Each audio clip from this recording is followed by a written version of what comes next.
The moment he said, "You are not leadership material," the room went quiet like someone had turned off a radio. I was standing in front of a half-dozen clients and our leadership team in meeting room 7, slide deck open on the screen, and the chief executive officer's son smiled like he had just told a joke. One of the clients coughed. The project demo I had prepared for 3 days turned into a public dressing down over a $12,000 contract renewal I had warned about 2 weeks earlier. I had been at Stone, an anchor construction, for 4 years, running field operations for the Bridgeview Apartments Phase 2 project. My job was blunt and exact: manage subcontractors, track materials, and protect the schedule and budget on a $3.2 million renovation. I ran my projects like I was building a clock, every bolt accounted for, every approval logged. That $12,000 renewal was for a temporary heating and ventilation maintenance contract with a small local vendor we used on roofs when the weather turned. It was not glamorous, but it mattered. If the contract renewed without proper scope checks, we could inherit extra labor costs and a hole in the subcontractor schedule. The chief executive officer's son, Mark, had been parachuted into our project because his father liked to say he wanted family representation in operations. Mark wore tailored shirts and walked like he belonged in the owner's box at a baseball game, not on a job site. His flaw was simple and steady: entitlement. He believed the company belonged to him by association and that rules were suggestions. Early on, he learned to smile and interrupt, take credit for other people's work, and override emails when it suited him. He was talented at appearing calm while he pushed people until something broke. 2 weeks before the demo, I sent an email with the subject line "Contract Renewal CR 12000, Scope Discrepancy Flagged." I attached a line item comparison, the vendor invoice history, and a 200-word summary explaining that the renewal added winter scaffolding support not included in our original budget. I followed it with a calendar invite for a brief review, and I wrote in the meeting notes, "If approved as is, expected overrun $12,000 plus a possible 2-week delay." The calendar invite showed March 3rd at 9 a.m. and included Mark, the site foreman, the procurement coordinator, and the vendor account manager. Mark declined the invite with a one-line response: "Looks fine." I kept the email thread, the calendar invite, and the meeting minutes. At the demo, I opened with the project status: 71% complete, 3 active permits, 1 safety hold from the electrical inspector that we were resolving. Then I brought up the renewal. I said, "This renewal includes items that push labor outside our allowed scope. We need to adjust the budget or renegotiate the term." The client, a representative from Crescent Housing, leaned forward and nodded. Mark cut in, smiling for the room, and said, "We will handle renewals, no surprises." He turned his attention to the client like he was the project lead. I tried to hand the client my notes. He folded them and slid them back to me. Mark spoke louder and faster. He said, "I have approved it. We are moving forward, no problem." I felt a cold pressure where my confidence should be. I told him, "We have a risk. My recommendation is to add a contingency line and get written scope confirmation from the vendor." He looked at me like I had announced I wanted to ride a unicycle across a highway. Then he said, "You are not leadership material." The client blinked. Someone in the back shifted in their seat. I did 2 things in that moment that mattered later. First, I breathed slowly, 1 full breath in, 1 full breath out. Second, I smiled politely and said, "Understood. We will proceed however is best for the project." I started the demo again, kept my voice level, and finished the slides. The humiliation landed, but I stayed calm and I documented. I emailed the demo materials and a short note titled "Demo Notes, Bridgeview, March 3" to the whole invite list before I left the room. The timestamp was visible. I kept my receipts and I printed the meeting minutes and the procurement sheets. Most people would have stormed out. I walked to my desk, checked the calendars, and opened my project folder. Over the next 7 days, everything that could go wrong did, and Mark tried to pin it on me at every turn. I will be honest. For the first 48 hours, I thought it would be a typical storm of office politics that would wash over. It did not. Escalation 1 happened within 24 hours. We started receiving internal site safety reports from the field, 14 of them in total by the end of day 7, numbered Site Safety Report S101 through S114. They were small issues at first: a missing anchor on a temporary scaffold, a mislabeled permit document, a delivery scheduled for the wrong entrance, a vendor arriving without the right tool trailer. Individually, none of them were catastrophic. Together, they read like a pattern of mismanagement. The procurement coordinator sent me the list and asked for responses.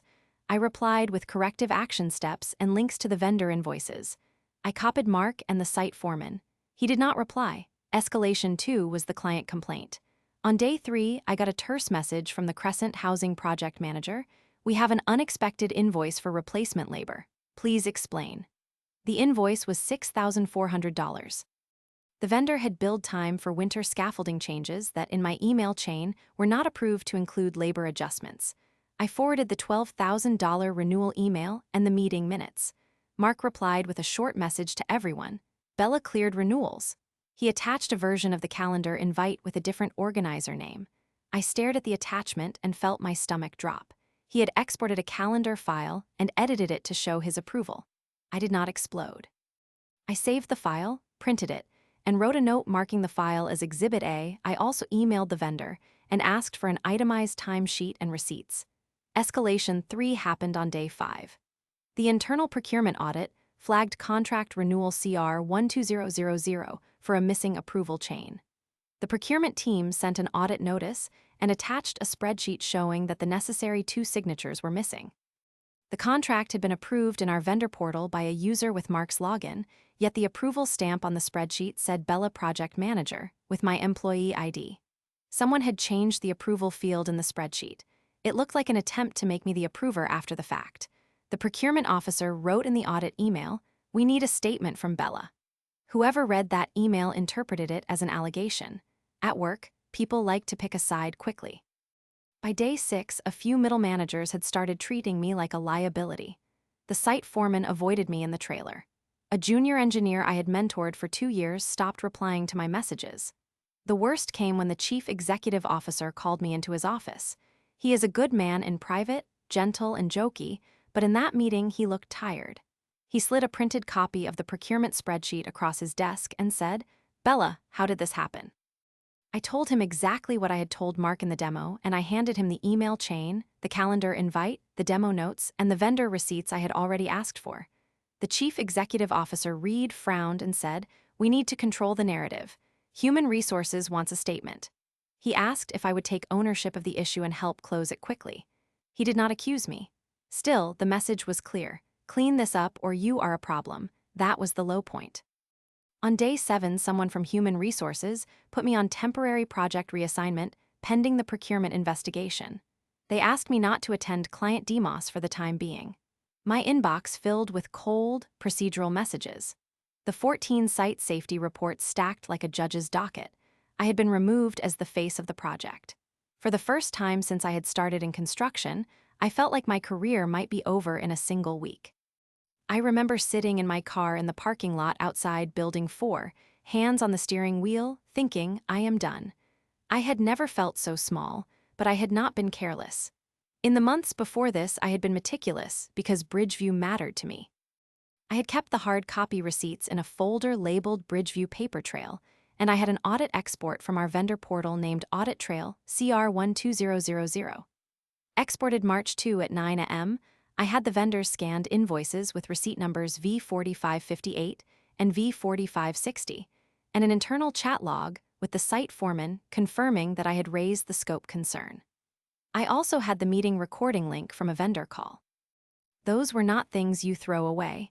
They were the quiet scaffolding I had been building while the world thought I was falling apart. The turning point began when the client demanded a second project demo to explain the invoice and the schedule impact. They sent a terse message. "We want all leadership present." They copied the chief executive officer and the board liaison. That forced a new meeting. By then, the procurement audit had escalated to the leadership team, and the chief executive officer decided to have one more joint review in meeting room 2 on March 10. They wanted everyone there: the chief executive officer, Mark, the procurement officer, the Crescent Housing representative, the board liaison, and me. Human Resources reluctantly allowed me to attend because the company wanted my input. I arrived 15 minutes early, as I always do. I put the Bridgeview Paper Trail folder on the conference table with the audit trail printout on top.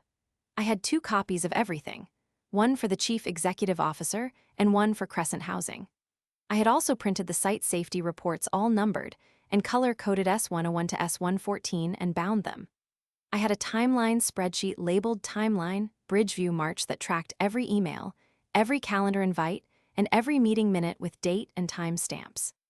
I had the vendor invoice with receipt V4560 showing the $6,400 charge and a line-by-line labor breakdown. Lastly, I had a small envelope of receipts from the local supplier showing we had pre-purchased replacement scaffolding parts that the vendor later billed for. My plan was not to dramatize. My plan was to be precise and public. When the meeting started, Mark smiled and launched into his version of the story. He said, "We approved the renewal." Bella was aware and supported it. He had the edited calendar file on his laptop, and he clicked through slides with his name in the corner. The Crescent housing representative looked at my face, waiting for me to answer. I held my breath, then I opened my folder. I started with the timeline and I said, "I want to read a sequence of events so there is no confusion." I worked slowly, and I made eye contact with the Crescent housing representative to show I was not posturing. I read the email subject lines and dates out loud. Contract Renewal CR 12000, Scope Discrepancy Flagged, March 1st. Calendar Invite Review CR 12000, March 3rd, 9 a.m.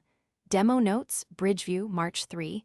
Emailed at 11:07 a.m. I slid a printed calendar invite across the table with Mark's decline showing. Then I pushed the procurement audit spreadsheet forward, the version we received from procurement, with the missing approval chain highlighted.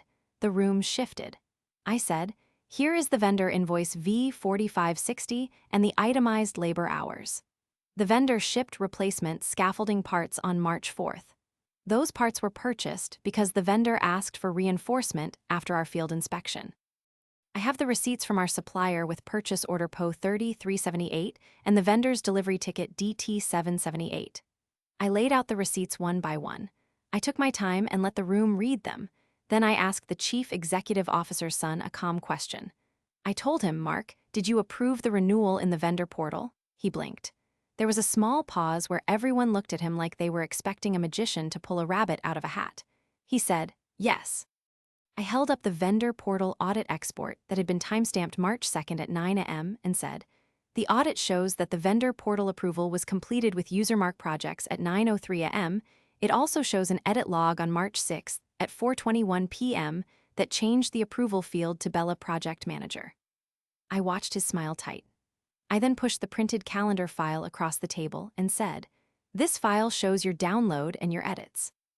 I had screenshots from my own inbox showing the original calendar invite with me as the organizer and the procurement notes which had my name on the original draft. I had also printed the vendor's recorded call transcript where their account manager said on March 2nd, "We received a confirmation from Mark that scope was approved." I handed the transcript to the Crescent housing representative. The room was quiet enough that I could hear the air conditioning hum. His defense started as a blurt. He said, "You got to it wrong. I said we would handle it. That is not the same as me approving it." I looked at the procurement audit spreadsheet and pointed to the edit log that showed the approval stamp had been changed to my name on March 6th. I told the group, "Someone changed the record after the invoice and after the vendor billed us." The edit log matches the date Mark last used the vendor portal on March 6th. Whoever exported the calendar did not include the original organizer metadata. Some changes were made that do not correspond to our email traffic. Mark's eyes darted to the chief executive officer. For the first time since I had known him, he looked uncertain. The chief executive officer asked him, "Mark, tell me what happened." The room held like a theater waiting for the confession scene. Mark's voice cracked at the edges. He said, I thought I was helping. I was trying to speed things up.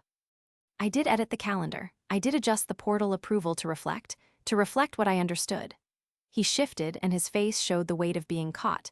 He was not a monster in that moment. He was a young man who had leaned on a shortcut and now could not hold it together.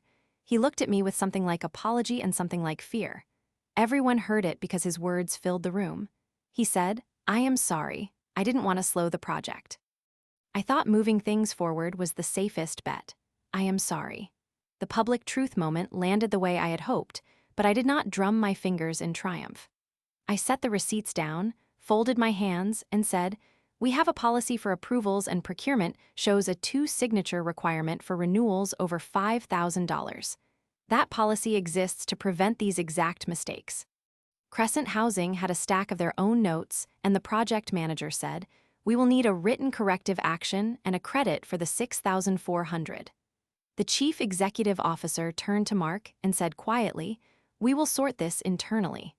Mark had admitted the truth, and the consequences followed without my intervention.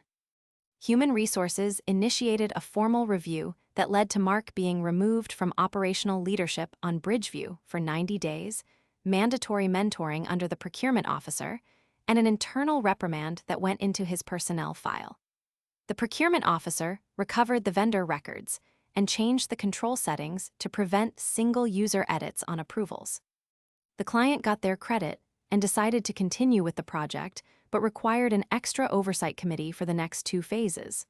I was offered a seat on that oversight committee because my documentation had reassured the client that the company could self-correct. The part that felt like real revenge was legal and quiet. I had every chance to step into the chaos and try to fix it on Mark's behalf. I was the one who could have smoothed the conversation, rewritten the narrative, or taken responsibility to keep the project moving. I did not. I refused to rescue someone who had undermined the system and tried to bury me under his edits. I let the audit speak. I let the procurement officers and the client do their jobs. I stayed calm when others would have roared. When Human Resources asked if I would sign a letter of regret, I declined. I said, "I will provide my full statement and my documents." I handed them the Bridgeview paper trail, and I left the rest to policy and evidence.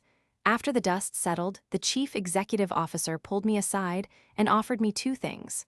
1, an apology for how the situation unfolded in the meeting room. 2, an offer to lead a new regional project with more autonomy and a higher budget. I accepted the new role 3 weeks later because I realized I wanted to work somewhere that respected process as much as profit. Mark stayed at Stone and Anchor.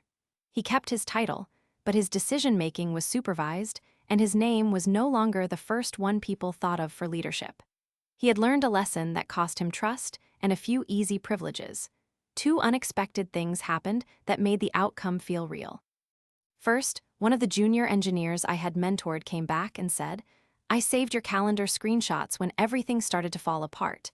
I wasn't brave enough to speak up, but I kept them." He handed me a folder with a few extra emails that corroborated my timeline. Second, the vendor account manager privately admitted in an email that they had been pressured for quicker approvals by Mark in the week leading up to the invoice. Those 2 small, unplanned actions tightened the narrative and made it impossible for the leadership team to ignore the pattern.